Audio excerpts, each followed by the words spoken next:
Okay, I think we're pretty much at the time that we should be starting, so I'm just going to get going. Hello, everyone. I am Laura. I'm going to be talking about what I've called the missing piece of your content puzzle. So if you've been with us on the content track already throughout the day, you'll have heard from Hannah this morning, who went through the ideation side of things, specifically what to do when you get stuck and how to get unstuck, which is a great talk. If you missed it, there are recordings. I recommend rewatching. And then we had Mark, who talked about more of the content creation side of things. So how to decide what the best format is for your content piece. Again, very valuable. If you missed it, check out the recording. What I'm going to talk about now is that kind of next step. So once you've got your idea and you've decided the right format for it and created it, how do you actually kind of get it out there into the world? When I first kind of started in the industry, I saw a lot of talk around this kind of build it and they will come. So if you just, all you have to do is make good content that people want to read, people want to see, and people will come. You'll get links, you'll get engagement. Sadly, that's not the case. That is a fallacy. I think what's closer to the truth is if you build a really great thing and have a solid distribution strategy, then they might come. And I think that's the key thing, is it's not just about having that good idea or creating something that looks really great. You need to have a really good strategy for how you're actually going to get that in front of people, because nobody is just, sat around trying to discover great content. You have to put it in front of them. I'm sure many of you will be familiar with the PESO model, so paid, earned, shared, and owned media. So paid being things like advertising across whatever channel that might be, earned being things like PR, influencer marketing, shared looking more at the social media side of things in particular, but also any kind of partnerships or sponsorships that you also have, and then owned being like your brand website, your blog, any email strategy, push strategy, those kind of things. All of the top three are free, which is great for us. And you can see in this chart, I've kind of got paid at the bottom, taking up the smaller chunk, and then they're kind of fairly easily distributed between the others. But often our resource and the time that we spend is not equally distributed like this. Often we spend a disproportionate amount of time on earned media, so things like PR, influencer marketing, getting other people to talk about our brand, our product, our campaign.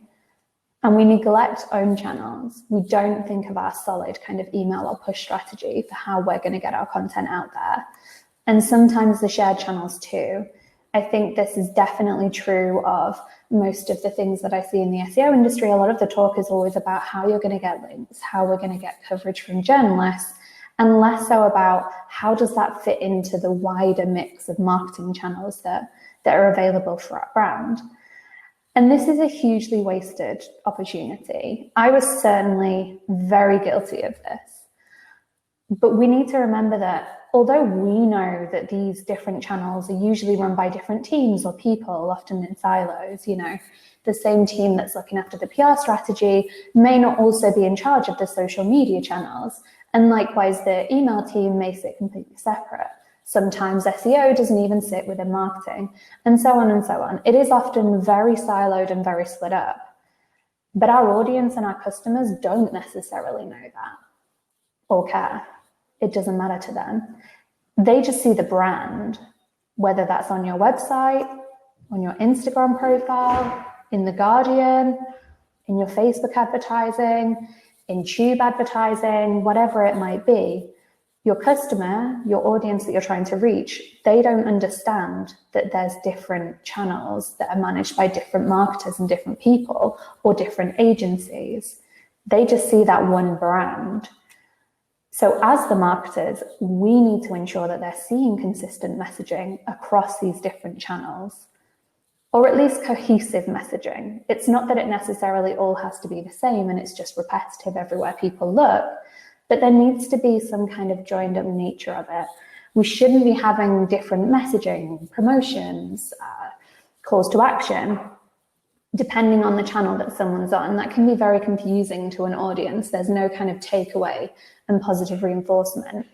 And we see this a lot. So there's been, very famous above the line campaigns where their call to action has been search online for term or brand, whatever it might be, but that hasn't been communicated or talked to with the SEO team. And therefore, when you search for that term, you don't find the brand. And that's a huge waste of money on that kind of advertising campaign when you're not actually driving the people where you want to drive them. We see the same thing with product teams naming things what they think is a great name, but not considering there's no search volume for that term that you've invented for your product. So again, no one's really going to find it. That kind of joined up nature and messaging needs to be considered. What that does is it encourages brand reinforcement and brand recall. If we're seeing consistent messaging across different channels and across not even just channels, like I say, bringing above the line advertising, tube advertising, whatever it might be, into that mix, there starts to be that reinforcement and recall. You start to think, oh yeah, that's the brand that X or Y. It also means you can often save on resource or on budget. If you're working together and having a series of campaigns that are tied together across the different channels, it reduces the amount of new ideas you have to come up with and time you have to spend on that. It reduces the amount of creative assets that you have to create, because often you can create a few master ones and then make them appropriate for the different channels, rather than creating brand new creative assets for every channel that you operate on. So that can save a lot of resource, a lot of budget, and help with that brand recall and brand reinforcement. Leveraging owned channels means that you're not at the mercy of other companies' algorithms. So people like Facebook, Instagram, I appreciate they're the same, but two different channels, or Google. Often we spend way too much time trying to predict what's going to please another company's algorithm, what's going to get us the most reach on Facebook, how do we make sure we're still going to appear without just having to invest in sponsored posts. When actually that time can be better spent thinking about what customers actually want to engage with and what messaging is going to cut through, and how do we do that through own channels as well, bringing that more into the mix. There's a lot of brands out there that have huge chunks of their traffic that are wiped out overnight when Facebook changes its algorithm and suddenly their posts don't show, and therefore they're not getting the traffic that they used to. Now, I'm not suggesting that you stop focusing on shared channels or earned media channels altogether and just think about owned, but I'm suggesting that we need to have more of a mix in there and have some consistency in our messaging and how we're trying to drive people. So for example, thinking about if Facebook is one of our biggest traffic drivers at the moment, then how do we try and take that traffic and also bring them into our own channels? So making sure that the pages we send them to from Facebook have clear call to action to sign up for the email newsletter or push notifications or whatever it might be that we have on there. So try to join those channels up for the customer. In theory, anything that we're creating from a content or campaign point of view should be aimed at our brand's audience. So if this is true, that should mean that it is relevant across nearly all channels. I say in theory because we see a lot of campaigns that actually have no relevancy. I see this especially in kind of link building campaigns or social campaigns where you're tapping into, the hyped topic of the moment, but actually there's no consideration for, does that match our brand? Does it match our audience? And that can work for some brands. So a good example, Innocent Smoothies, their social media profiles have very little to do with smoothies very often, but they do tie it back, and that has almost become their brand personality. So they do remain on brand, and that does follow through into their other marketing. So I think what you need to consider about is these kind of three areas together. So what your audience is interested in, what journalists and influencers, the earned media side of things, are actually caring about, writing about, and what's relevant to your business. And I mean your business specifically, not just your industry. And that is kind of the ideal campaign or ideal content piece. But delivering this consistent messaging across the different channels is likely to involve having to break down those silos and work with other teams. When I first started in the industry, my background was in PR. I joined an SEO agency. I spent a lot of my time trying to do this, trying to bridge those gaps between different teams so that we could work together and actually get this going. So there's a few tips that I've kind of built up over the years that help with getting this started and working with other teams. The first one I have to say is speak the same language. So like I said, I came to SEO brand new. I didn't know anything about it before my first day at the agency. And suddenly I was in meetings and reading documents with SERP. Didn't know what that meant. Search engine result page. DA, domain authority. Had no idea what people were talking about with that. We got to PR. I was like, oh, hell yeah, I know this one. Great. No, they weren't talking about the PR I thought, public relations. They were talking about PageRank. And we're the same in PR. We have AVE, advertising value equivalency, which people in SEO have never heard of, or many people had never heard of. And then I progress and I'm in management meetings and we're talking EBITDA, which again, another acronym I'd never heard of. And then I started managing a development team and we have WYSIWYG, what you see is what you get. Another acronym I hadn't had experience with. My point is that nobody likes feeling stupid.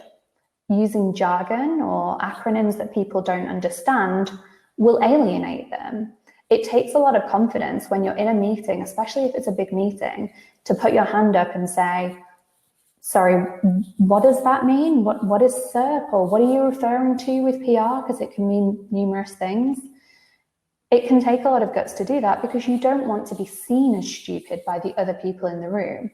But the chances are everyone else is thinking the same thing. Everyone else is just as confused as you. So when I talk about speaking the same language when working with other teams, I mean two things. Speaking in terms they understand, so not acronyms and things like that, but also speaking in terms of things that they care about. So when you're talking to the board or anyone from a financial point of view, they care about money. So we need to put it in terms of money. What is this going to deliver to the best prediction that we can? If we're talking to a PR team, they care about the brand, they care about reputation. How is what we're doing going to help to build that reputation and build that brand? If we're talking to the SEO team, they want to know that it's going to improve their rankings and organic visibility. So how is what we're doing going to help that? This is what the speaking the same language ties into. And the next thing that ties in quite heavily with that is understanding each other's KPIs. And I don't just mean assuming you understand each other's KPIs. I mean really understanding what they are. A good example of this, and my first agency that I worked at, I was working in, like I say, the SEO team trying to do PR. One of our SEO clients, their PR team, there was a lot of friction. They weren't exactly super interested in working with us because they didn't quite understand SEO. They thought it was just kind of spammy, which in fairness, it had the reputation at the time. This was about the time of, Penguin rolling out manual link penalties. There was a lot of work to do. So they didn't really work with us. But eventually I managed to get talking to them and I found out that their team's main KPI was just that they got coverage in The Sun every week, The Sun newspaper, which is a UK newspaper for anyone that's not UK based. That is the only thing they really cared about, was that they're in there every week. So once I knew that, and I knew that The Sun was important to them, I could make sure the campaigns that I was running got them into The Sun. And once I did that, suddenly they wanted to play with us because they saw that actually what we're doing can help to achieve their KPIs as well. So not just assuming you know the KPIs, but really digging to find out what they care about goes a long way in kind of building that reputation and building the willingness to work together and the understanding of how you can help each other. The next thing to be mindful of is roadmaps.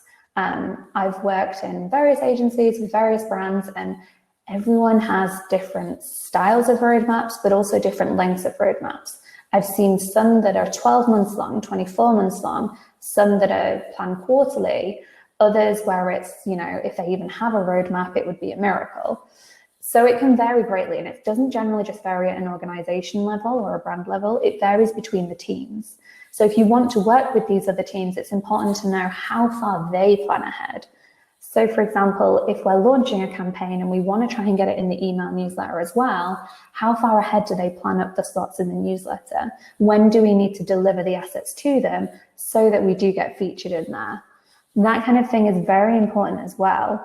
And that leads into the involvement, involving other teams early to get their buy-in. So rather than just going to them and saying, hey, we have this piece of material, or we have this campaign, or we have this piece of content, can you send it out on Facebook and put it in the email and do whatever?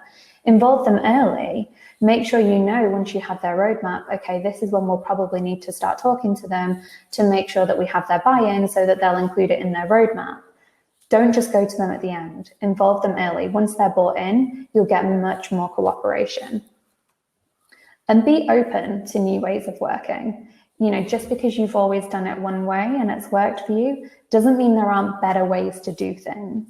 I've learned a lot from working with different teams in an agency and just in brands, where suddenly the way that one team plans is actually way better. So for example, I was used to Gantt charts. So you have your weeks across the top, you have the actions down the side, and you plan the little blocks in when everything's going to happen.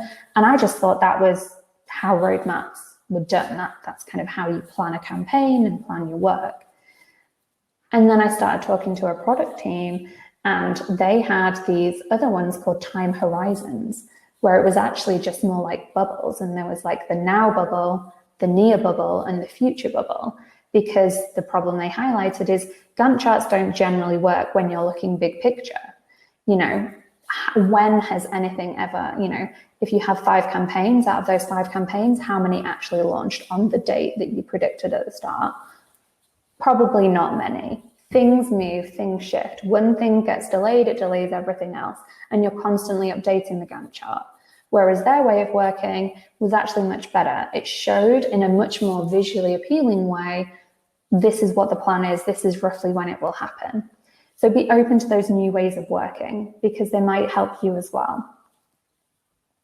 So that's a bit about working with the other teams, but in terms of actually getting started from a campaign point of view and, you know, what you need on the different channels, how does that look? The first starting point is a cross-team brainstorm, ideally.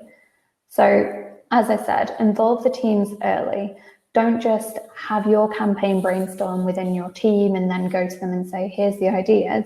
Have it all together. The more people that you can have in a room, the better. It helps to overcome things like bias, where you may not have thought about something a certain way, and that can be a huge issue. The more diverse people you have in the room, the better. If you can't do that though, if there's no way you can get a full team brainstorm, at least try for a good team briefing. Go through everything that the ideas are for, when you're thinking of running your campaign, any other ideas. And even if you didn't schedule it as a brainstorm, once you start talking about ideas, generally everyone has an opinion and they'll chip in, or at least send you their feedback after. Another important step is actually mapping out all of the different channels that your brand has access to. Now, this seems like quite an obvious step, but if I was to ask each of you to list out, either for your brand or your agency side, a client that you work with, what is every single channel that they have, you probably don't have that exhaustive list. In my experience, many don't. So actually start to map that out. And when I say channels, I don't just literally mean things like social channels or email. I mean every type of marketing you do. Is there an annual above the line campaign? Is there video advertising? Is there sponsorship on Spotify or video on demand indents? What is all of the different channels or marketing activity that happens for your brand across a regular year? And that's when you can then start to think, okay, how could we maybe tie into this better, either with our own campaigns or helping to amplify the campaigns that are going on already on those different channels? Or how do we then start to try and take that and make it one campaign with that consistent messaging that I was talking about earlier? It's also very important to understand what is required for each channel and when. So I already kind of touched on the when with the understanding each other's roadmaps, but the what that's required for each channel is really important. I'm going to try and go through these in a bit of detail when we go through the different channels. But it's thinking about things like formats or length or whatever it might be. You know, do you need imagery? Do you need video? Do you need GIFs? What format do you need that video in? All of these kind of questions, you need to make sure you know those up front, because there's no point doing a whole campaign and then asking it to go on a certain channel and the response is, we only post with video, and you have no video. Make sure you know this kind of thing up front, so that when you're putting that campaign plan together, you know all of the different assets that you're going to need, what format they need to be in, and when you need to deliver them by. And also think about how that messaging should change across the channels. So although I'm saying you want consistent and cohesive messaging, I'm not saying it's a copy and paste job. It's not that you need to have exactly the same message going out on Facebook and on your blog and through push messaging and to journalists. There's very different messaging that's going to work. What a journalist wants is very different to what you'd post out on Instagram. There's different things that you would highlight to different people and in different channels. So make sure you think about that and how you would need to adapt it for it to make sense. So if we just take a look through some of the channels in a bit more detail. So starting off with earned media and PR and media relations. As I said, this is kind of my heartland. This is where I started. I've always been involved in kind of PR for SEO in my career. Interestingly now, though, I've taken kind of a step back from that, and I'm looking more at all of the different channels that our brands that I now work for have access to. And this is where I really see that there is a lot more to do in terms of that cohesiveness. But starting with PR, the key here is research. Research, research, research. That was what I spent most of my time doing. And I mean research in different ways. So first of all, researching the publications that you want to target, or if you're agency side, the publications that your client wants to target. Hannah made a great point this morning about trying to find out what their top 3 or top 5 publications would be before you get into your idea stage. That's really important. And you can use that top 3 or top 5 when you're doing this. But this is some research that I did when I was running my own agency and looking for a travel client and trying to work out what kind of content resonates across different publications that cover travel. So we broke that down into national publications, travel-specific publications, and lifestyle publications that have a travel section. So your Cosmos, your Stylists, those kind of ones.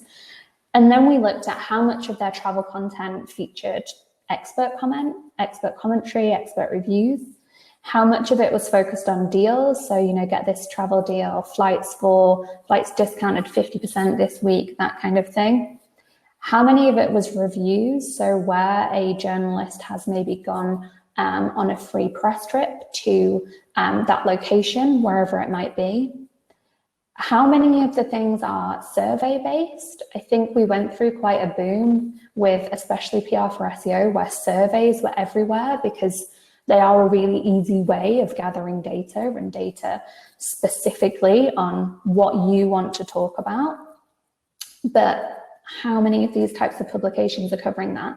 How many of it was focused on locals? So when we think about travel, often what we actually want is like a really local, authentic experience. We don't want to just be in all the same tourist traps. We want to feel like we're having our own experience and seeing the place like a local would.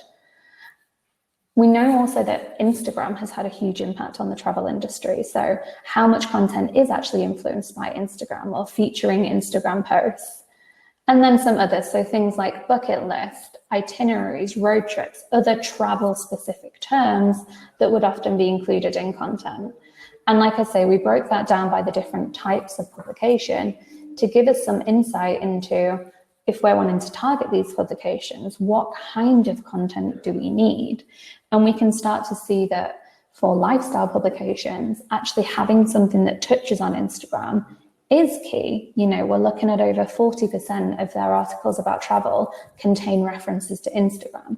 So that's clearly going to have to be a key element if we're targeting those kind of publications.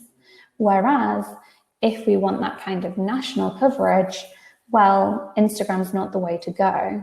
They are more interested in things like experts, deals, and reviews.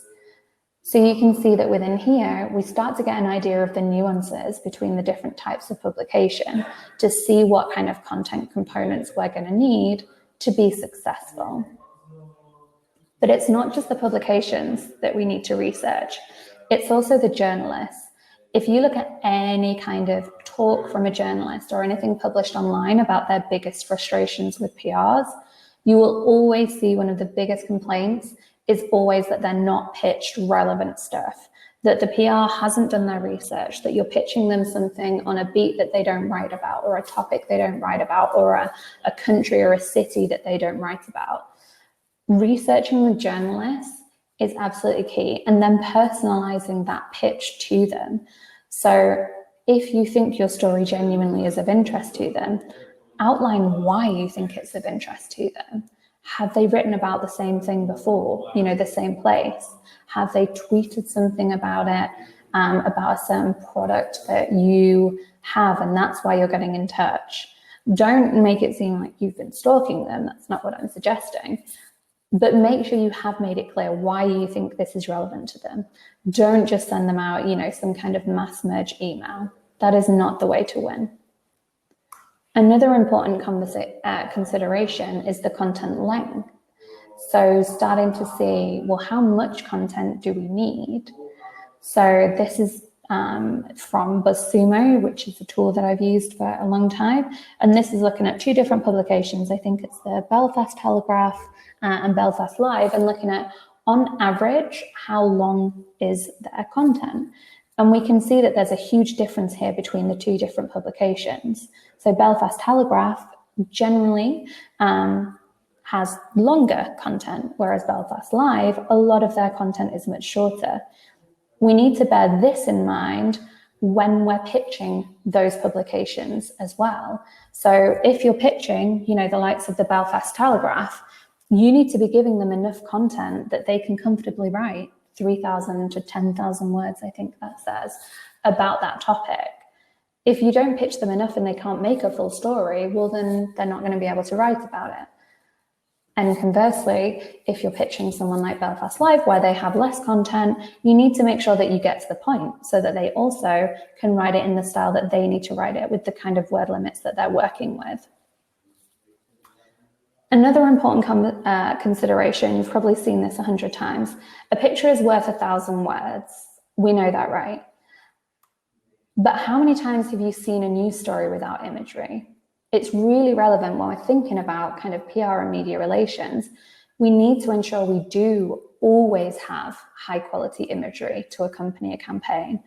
And you'll see this theme run through it when we go through the other channels, like shared channels or working with influencers or whoever it might be. Imagery is nearly always key for every channel. And I've seen so many times where a PR story, or especially a story that's been for links, the image side hasn't been considered. There might be a really nice fancy interactive graphic, but there also needs to be something that can sit alongside a headline. And sometimes a screenshot of your fancy graphic isn't the best thing to do that. The high quality imagery still is key. And when thinking about the imagery, you also need some other considerations. So how you're going to share those visuals. Is it going to be a WeTransfer link to the journalist? Is it going to be Dropbox? You certainly don't want to attach high-res imagery to your email when you email them, because then you're just going to clog up that inbox if you even make it through with the file size limit. Then if you are sending a link, the journalist might not click on that link straight away. So you need to be describing what the images are so they know whether it's worth their time clicking the link and downloading the images. And also consider providing high and low res options. If you're pitching someone that also goes to print, so a newspaper, for example, they're going to need high res if they decide to run it in print.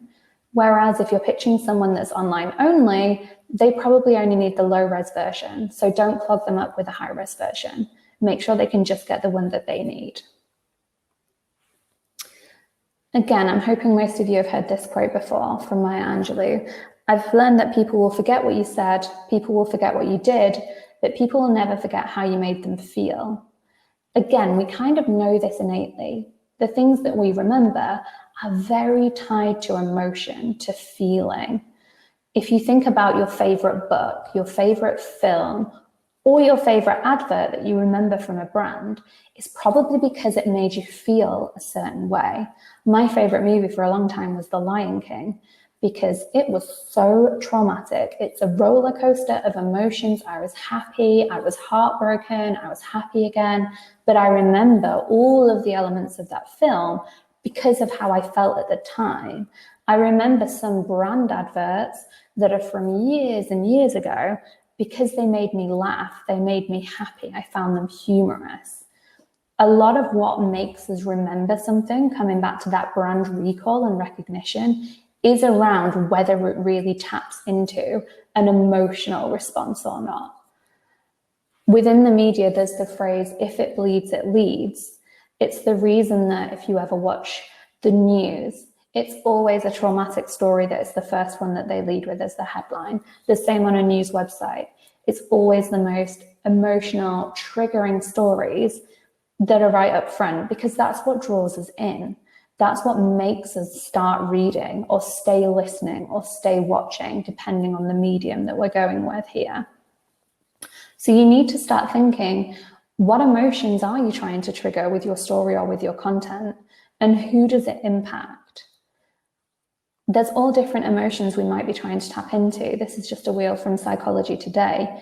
We have such a range of emotions. And there's a really great book called Contagious by Jonah Berger, which I highly recommend. And he talks about how those emotions play into whether it's high arousal or low arousal. So are we likely to share or talk about it, or are we less likely to? And it's not as clear cut as if you make someone feel happy, if it's a positive emotion, that means that they definitely will want to share or talk about it. And it's also not necessarily the negative ones. It's a balance. But the thing that rings through is it needs to be, you need to feel it greatly. You don't just want to feel a bit sad. It needs to make them angry. You don't just want to make someone happy and content. You want to leave them in awe, make them excited or amused. You need to go to an extreme. And there's a really great quote from this book that says, rather than hyping on features or facts, we need to focus on feelings, the underlying emotions that motivate people to action. And I think this is a really important thing. Mark talked earlier about how data is really successful in campaigns, and that's absolutely right. It is. It does really help us to pitch. But what we often forget when we focus too much on the data is, what is the story this data is telling? Who does it affect? And how do we get that in there as well? Because the data is great, but we want people to feel something. One of the best ways to do this for PR is with case studies. Bring in those real people that are affected by whatever the stats. Who did it make happy? Who does it make sad? Bring those people in to help tell the story. Journalists are always crying out for case studies to run against the stories that you pitch them. And one of my favorite quotes from the book is, when we care, we share. And this is just wrapping it all up. When we care, when we feel something, that's when we share. And that's when a journalist wants to write about something, and it's when we want to share on social media. Another consideration, especially if we're doing this to tie in with SEO, is trying to create something that a journalist can't tell the story without linking to. Most journalists aren't dying to add links into news articles just to make you feel happy. There has to be a reason for it. Why would they send people off their website to your website unless they had to? So things like being able to explore more.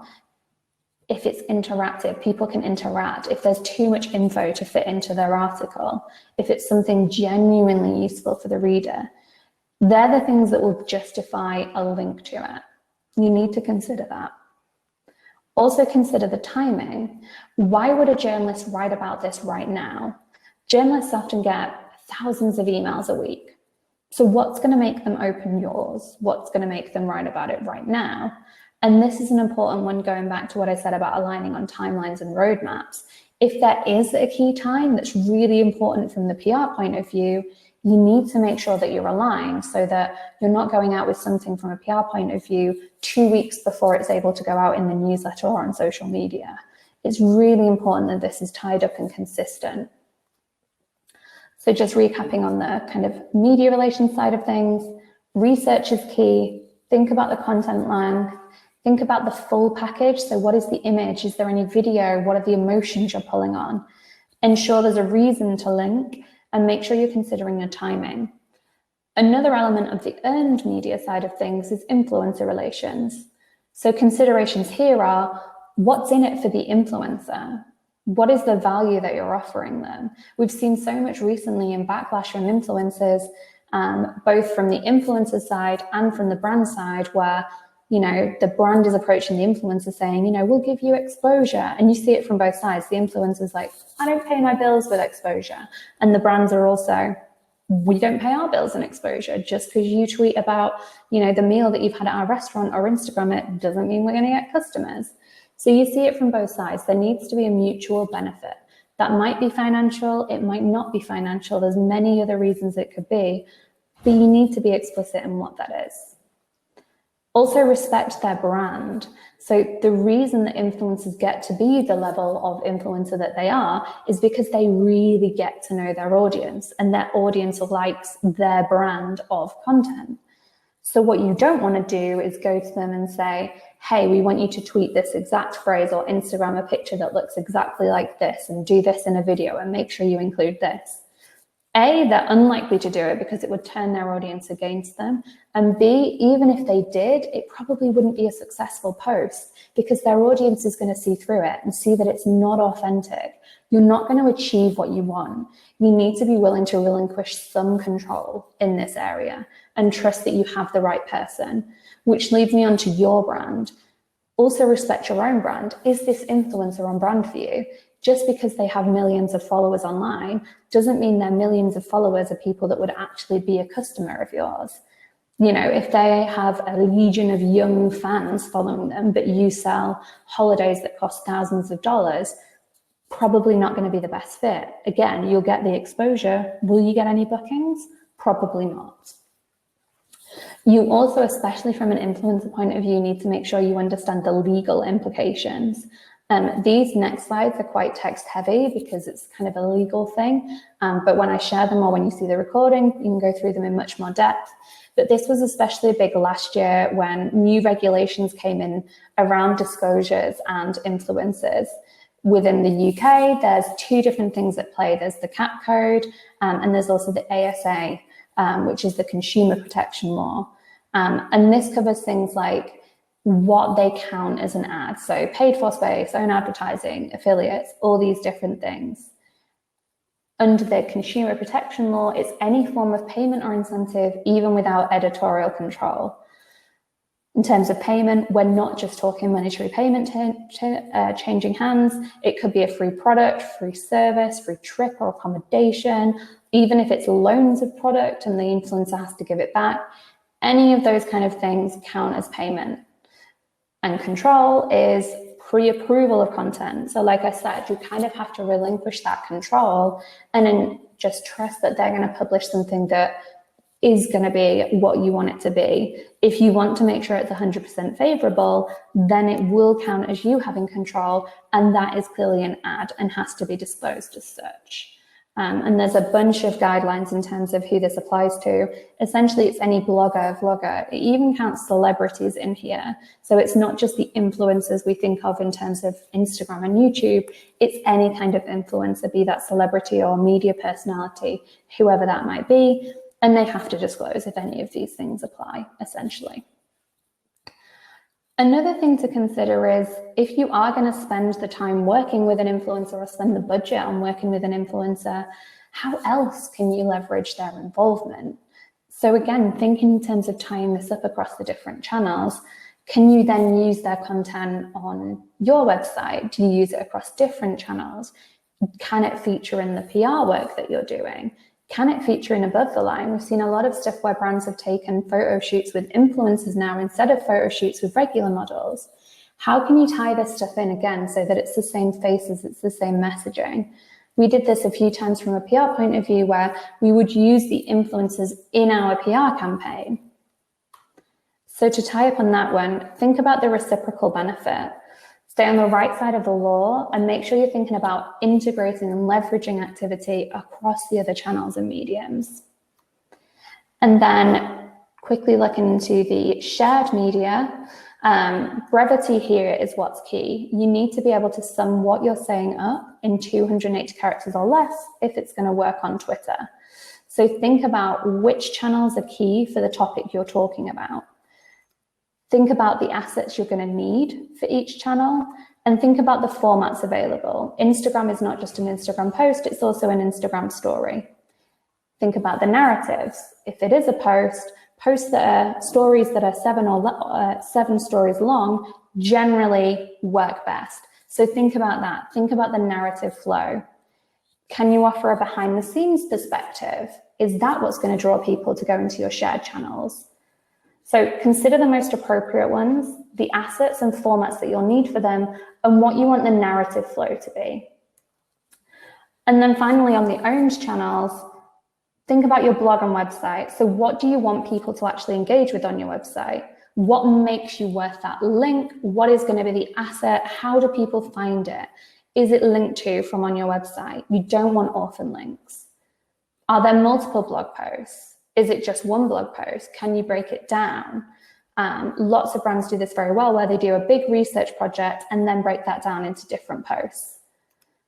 Will it feature anywhere else on the website? Is it a banner on the homepage? Make sure you're thinking about internal links. Does it link from a product page? Think email strategy. What formats are allowed? Is it a GIF? Is it an autoplay video? How much text do you need? All of these considerations. Emojis work really well from an email point of view. There's a stat here from HubSpot. 56% of brands using emoji in the subject line had a higher open rate than those that didn't. And then finally, from a push point of view, you've got a very limited character limit there. So here you've got around 20 characters in the title, 60 characters in the body. It's even less than social media. Bear that in mind too. You need to be, brevity is key. You always need a landing page. Again, tying back to what's going to be on your website. Think rich media, again, tying back to a picture's worth 1,000 words, all of those kind of things. Think about your imagery. Images have a 9% higher click-through rate than those without. And emojis, again, are key here. They increase open rates by 85%. Oh, my thank you slide is not coming up. So hopefully that's been a useful trip through how you can distribute content across more channels than just PR or just social or just own channels. Remember that by doing so, leveraging own channels more, you're less reliant on other algorithms. So you really are in more control of who sees your content, when they see your content. Thank you very much. I think I'm at time. So if anyone has any questions, I will read through them, but I'm going to jump over now because it's time for Jill's session. So hopefully I will see you all in Jill's Quick session. Thank you.